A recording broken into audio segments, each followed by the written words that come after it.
교회에 대한 종교적 박해가 있었습니다. 반면 오늘 12장에서는 처음으로 정치적 박해가 일어납니다. 막강한 힘을 가진 정치 권력이 교회를 죽이려고 덤벼드니 교회로서는 절체절명의 큰 위기에 빠졌다라고 말할 수밖에 없겠습니다. 이때 교회는 무엇을 했으며 어떻게 이 위기를 극복할 수 있었는지 살펴보면서 바로 우리들이 지금 해야 할 일이 무엇인가를 발견할 수 있기를 기도합니다. 1절과 2절을 보십시오. 그때 헤롯 왕이 손을 들어 교회 중 몇 사람을 해하려 하여 요한의 형제 야고보를 칼로 죽였습니다. 헤롯 가문은 원래 유대인 출신이 아니라 에돔 출신이었기 때문에 당시 유대인들에게 인기가 없었습니다. 헤롯의 지지율은 바닥을 기고 있었습니다. 반 헤롯 시위 때문에 날마다 골치가 아팠습니다. 그런데 가만히 보니 최근 예루살렘 교회라는 것이 급성장하고 있는데 이 교회가 유대인들과 매우 사이가 좋지 않다는 첩보를 국정원으로부터 받게 되었습니다. 헤롯은 이것이 기회다, 이것으로 유대인의 환심을 사야겠다 하면서 사도 야고보를 칼로 죽이는 만행을 저질렀습니다. 그러자 유대인들은 이 일을 크게 기뻐하였습니다. 헤롯은 유대인들의 반응에 고무되었습니다. 이제 내친 김에 사도 베드로까지 죽이고자 하였습니다. 이렇게만 하면은 다음 달 국회의원 총선거에서 압승은 따놓은 당상이라 여겼습니다. 하지만 마침 이때가 6월절 축제 기간이어서 사형 집행을 할 수가 없었습니다. 그래서 일단 베드로를 옥에 가두었다가 명절이 끝나자마자 곧바로 사형에 처할 계획이었습니다. 베드로는 전에 탈옥을 했던 전과가 있었습니다. 그래서 이번에는 16명의 군인들이 4조로 나누어 24시간 지키도록 하였습니다.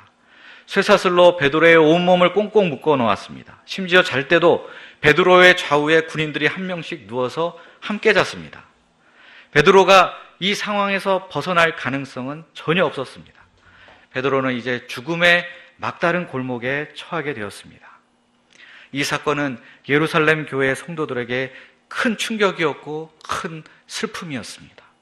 거대한 정치 세력에 의한 기독교 탄압으로 인해 교회는 바람 앞에 흔들리는 등불처럼 금방이라도 꺼져버릴 것 같았습니다. 이때 예루살렘 교회는 무엇을 했습니까? 5절 말씀, 우리 오늘 요절 말씀인 5절 말씀을 다시 한번 다 함께 읽어보겠습니다. 시작. 이에 베드로는 옥에 갇혔고 교회는 그를 위하여 간절히 하나님께 빌더라.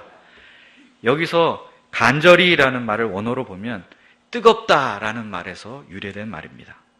교회는 베드로를 위하여 뜨겁게 열심을 다하여 기도했습니다. 이 거대한 정치 권력 앞에서 교회가 할 수 있는 일이 뭐겠습니까? 아무것도 없었습니다. 헤롯에게 대항할 무기도 없었고 관리들을 매수할 돈도 없었습니다. 그렇지만 교회는 오직 간절히 하나님께 빌고 또 빌었습니다. 저자 누가는 여기서 기도한 주체를 어느 특정 개인을 언급하지 않고 교회라고 표현하였습니다. 교회는 예루살렘에 예수님을 믿는 사람들의 공동체를 가리킵니다. 이 말은 믿는 자들이 각자 알아서 여기저기 흩어져서 기도했다는 것이 아니라 성도들이 한 곳에 모여서 합심 기도했다는 것을 말해줍니다. 교회는 그리스도의 몸이요 성령의 전이며 하나님이 거하시는 처소입니다. 이 교회의 이름으로 모인 성도들은 열렬히 뜨겁게 열심히 베드로를 위해 기도했습니다. 우리가 드리는 개인 기도가 무척 소중합니다. 하나님께서는 우리가 각자 올려드리는 기도를 듣고 응답하십니다. 그러나 교회가 드리는 기도는 더욱 힘이 있습니다. 교회는 그리스도의 피로 사신 그리스도의 몸이기 때문입니다. 교회가 부르짖는 기도는 실시간으로 응답을 해주십니다. 개인 기도는 소총을 한 발 한 발 탕탕 이렇게 쏘는 것과 같다면 교회의 기도는 마치 미사일을 쏘는 것과 같습니다. 견고한 마귀의 진은 이 개인 기도만으로 파괴시키기가 쉽지 않습니다. 그러나 교회가 기도의 미사일을 포부 쏟아부을 때 그 견고한 마귀의 진을 파할 수 있습니다. 어떤 사람은 예수님이 말씀하신 것처럼 골방에 들어가서 개인적으로 기도하면 되지 꼭 힘들게 센터 나와서 기도해야 되느냐, 이렇게 말할지도 모릅니다. 일리가 있는 말입니다. 골방에서 하는 개인 기도 중요합니다. 그러나 그것이 전부만은 아닙니다. 교회가 함께 모여서 드리는 기도 역시 중요합니다. 우리 수요 축복 기도회에서 한 가지 기도 제목을 놓고 다 함께 집중적으로 기도하는 이와 같은 공적인 기도회가 또한 우리에게 반드시 필요합니다. 하나님께서 이렇게 교회가 드리는 간절한 기도에 빠르게 응답하십니다. 예수님께서 제자들에게 두세 사람이 내 이름으로 모인 곳에 내가 함께 있느니라 라고 말씀하셨습니다. 주님께서 임재하시는 공동체가 드리는 기도에 하나님의 보좌를 움직이는 힘이 있는 줄 믿습니다. 우리 이 수요 축복 기도가 더욱 간절해지고 또 이것을 통해서 우리들이 기도의 응답을 체험할 수 있기를 기도합니다. 그러면 예루살렘 교회가 합심 기도한 결과 어떻게 되었습니까? 베드로가 갇힌 감옥에 호련히 주의 사자가 나타났습니다. 저는 여기서 베드로가 이해가 되지 않습니다. 다음 날 이제 유월절이 끝나면 사형인데 이때 잠이 옵니까? 근데 깊은 잠에 빠졌습니다. 베드로도 정말 믿음이 대단한 것 같습니다. 이 천사는 깊은 잠에 빠져있던 베드로의 옆구리를 툭툭 쳤습니다. 급히 일어나라! 베드로가 일어나자 쇠사슬이 스스로 손에서 벗어졌습니다. 베드로는 천사의 뒤를 졸졸 따라갔습니다. 그러자 육중한 감옥 문이 저절로 열렸습니다. 베드로는 마치 꿈을 꾸는 것 같았습니다. 베드로는 즉시 마가 요한의 어머니인 마리아의 집으로 달려가 보았습니다. 가보니 그 대문 밖에서도 그 안에서 성도들이 부르짖어서 큰 소리로 기도하는 소리가 들렸습니다. 베드로의 구출을 위해 그들의 기도는 끊임없이 그 시간에도 계속되고 있었던 것입니다. 베드로는 이때 자기가 이 깊은 감옥에서 나오게 된 것이 바로 이 교회의 기도, 성도들의 합심 기도 때문임을 알게 되었습니다. 하나님께서 교회가 드리는 간절한 기도를 들으시고 실시간으로 응답해 주신 것입니다. 이처럼 교회가 드리는 기도의 힘은 놀라웠습니다.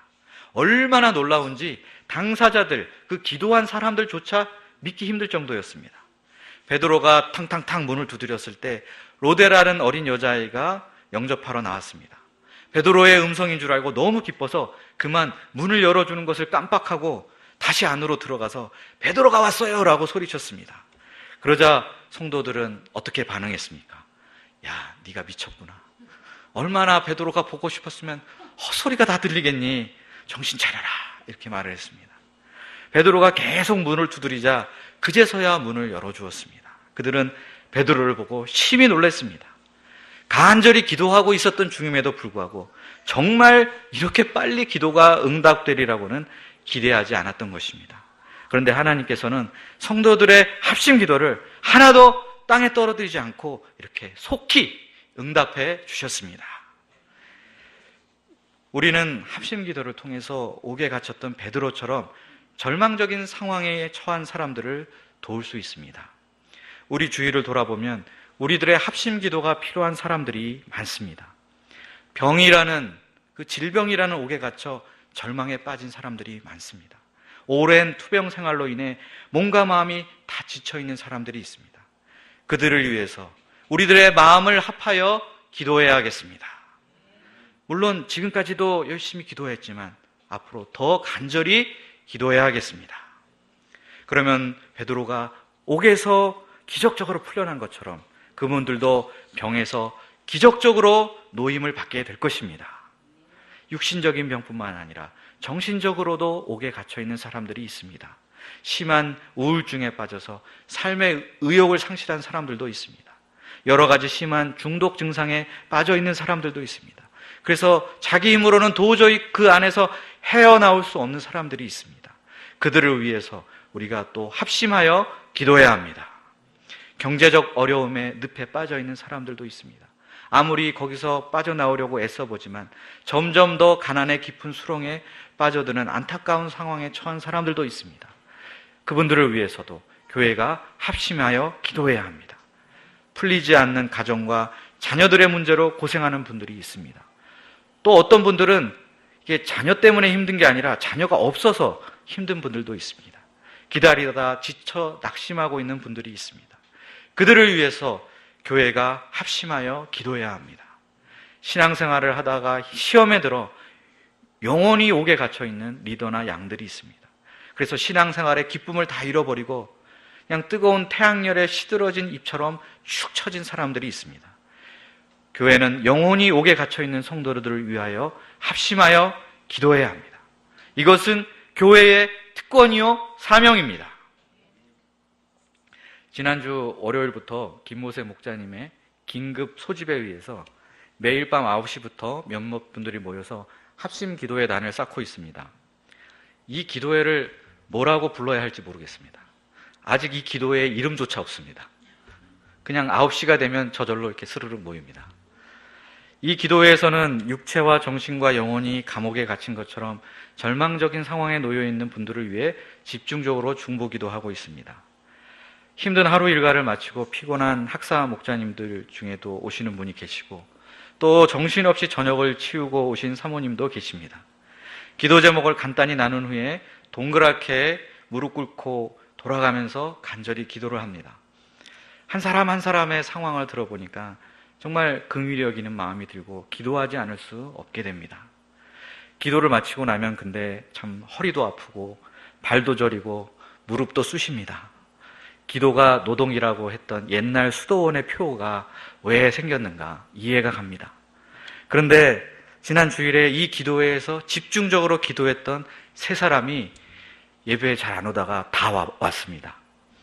이번 주 월요일에는 화요일에 있을 런치 미팅을 위해 또 집중적으로 기도했습니다. 그런데 화요일날 1호 학번 체교과 양 4명이 왔습니다. 그리고 새로 온 10학번 경영학과 학생은 저하고 이번 주부터 1대1 하기로 했고 또 미국인 양도 1명이 왔습니다. 이 모든 것이 합심기도에 대한 응답이라고 믿습니다. 이제 막 합심기도를 시작했는데 벌써 이런 응답들을 주시니 앞으로 얼마나 더 큰 응답과 놀라운 응답들을 주실까 기대가 됩니다. 이 기도 모임에 참석하면서 이런 생각을 해봤습니다. 우리가 기도하는 그 당사자들이 우리가 이렇게 날마다 밤 9시에 모여가지고 무릎 꿇고 기도하는 것을 과연 알고 있을까? 물론 본인들은 전혀 모르고 있을 것입니다. 앞으로 영원히 모를지도 모릅니다. 그런데 이 상황을 거꾸로 뒤집어 놓으니까 이런 생각이 들었습니다. 과거에서부터 현재까지 나를 위하여 기도해 준 사람이 얼마나 많을까 하는 생각이 들었습니다. 물론 그 중에서는 제가 그분이 나를 위해서 기도했구나 라는 것을 알고 있는 사람, 기억하고 있는 사람도 있겠지만 제가 알지 못하는 사이에 저를 위해서 중보 기도하고 합심 기도해 주었던 목자님들이 무수히 많았으리라는 사실을 얼마든지 미루어 짐작할 수 있었습니다. 그런 의미에서 볼 때 우리 모두는 다 합심 기도에 빚진 자들입니다. 목자님들의 기도에 빚을 진 자들입니다. 교회 공동체가 드리는 기도에 한량없는 빚을 진 자들입니다. 내가 어려울 때 누가 나를 위해 기도해 주었습니까? 내가 힘들어 주저앉고 싶을 때 누가 나를 위해 기도해 주었습니까? 목자님들이 해 주었습니다. 교회가 함께 기도해 주었습니다. 옆에 앉아서 함께 기도하고 예배 드리는 동역자들이 나를 위해 기도해 주었습니다. 우리가 힘들고 어려울 때 나를 위해 기도해 주는 사람들이 있다는 것이 얼마나 큰 축복입니까? 내가 큰 고통 속에 거할 때 나를 위해 기도의 노동과 수고를 감당한 그 수많은 사람들이 있다는 사실로 인해 감사를 드립니다. 우리가 좀 전에 불렀던 복음성가 누군가 널 위해 기도하네 라는 노래 가사 1절을 다시 한번 읽어드리겠습니다. 당신이 지쳐서 기도할 수 없고 눈물이 빗물처럼 흘러내릴 때 주님은 아시네 당신의 약함을 사랑으로 돌봐주시네. 누군가 널 위하여 누군가 기도하네. 내가 홀로 외로워서 마음이 무너질 때 누군가 널 위해 기도하네. 이 누군가가 바로 우리들이 될 수 있기를 기도합니다. 지금까지 나의 나된 것은 하나님의 은혜요 또한 나와 함께한 수많은 사람들의 합심 기도가 있었기 때문입니다. 나를 위해 기도해 준 교회와 나를 위해 기도해 준 동역자들에게 우리가 이제는 보답을 해야 되겠습니다. 그러므로 이제 우리도 주님의 이름으로 모여서 함께 뜨겁게 기도하며 이 기도의 빚을 갚을 수 있기를, 조금이라도 갚아나갈 수 있기를 기도합니다. 우리의 이 수요 축복 기도회가 함께 합심 동역하며 또 그 합심 기도의 능력을 체험하는 기도회가 될 수 있기를 간절히 기도합니다. 기도하겠습니다. 사랑이 많으신 하나님 아버지, 사도행전 12장 말씀을 통해서 사도 베드로를 살리고 교회를 다시 일으켜 세운 합심 기도의 능력에 대해서 배우게 하셔서 감사드립니다. 주님, 누군가 위해 기도하는 바로 그 사람 우리가 되기를 원합니다. 이 수요 찬양 축복 기도회가 바로 그런 뜨거운 합심 기도의 장이 되게 하여 주시옵소서. 예수님의 이름으로 기도합니다.